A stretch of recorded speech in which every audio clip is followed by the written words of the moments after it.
યહૂદી લોકો જેની વસ્તી પૂરા વિશ્વમાં ફક્ત 0.2% છે, તે લોકો દુનિયાના સૌથી વધુ નોબેલ પ્રાઇઝ વિનર છે. શા માટે ભારતમાં આવા મહાન વિચારકો, વૈજ્ઞાનિકો કે ફિલોસોફરો અત્યારે નથી દેખાતા? તો ક્યારેક આ ધરતી ઉપરથી ઉપનિષદો લખાયા હતા. ચાણક્ય, બુદ્ધ, કબીર, વિવેકાનંદ, ટાગોર જેવા મહાનતમ વિચારકો જન્મ્યા હતા.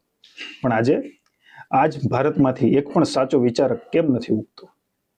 તેના મુખ્ય 3 કારણો છે અને છેલ્લું ખરેખર ખતરનાક છે. સૌથી પહેલું કારણ છે એજ્યુકેશન સિસ્ટમ. ગોખણપટ્ટી સિવાય આપણી શિક્ષણ વ્યવસ્થામાં મૌલિક વિચારો માટે કોઈ સ્થાન જ નથી. બાળકો જાતે કેમ વિચારતા શીખે તેના પર કોઈ ક્લાસ લેવાતા નથી. અને કદાચ કોઈ બાળક જિજ્ઞાસાવશ પ્રશ્નો પૂછે તો આડાઅવળા કારણો આપીને તેના કુતૂહલને મારી નાખવામાં આવે છે. બીજું કારણ છે જીવનમાં સેફટી અને સિક્યોરિટી. કુટુંબ અને સમાજનું એટલું પ્રેશર વ્યક્તિ પર હોય છે કે આખી દુનિયાને એક્સપ્લોર કરવાને બદલે મોટાભાગના માણસો સાધારણ જિંદગી જીવી નાખે છે. અને ત્રીજું સૌથી મહત્વનું કારણ છે રાજનૈતિક દબાણ. આપણા આઝાદ દેશમાં કોઈ ભ્રષ્ટાચારી નેતા સામે કોઈ અવાજ ઉઠાવે તો તેની બોડી નદીમાંથી કે ખેતરમાંથી ઉઠાવવી પડે એવી નોબત આવી જાય છે. યા તો કોઈ સરકારને સવાલ કરે તો તેને એન્ટી નેશનલ જાહેર કરવામાં આવે છે.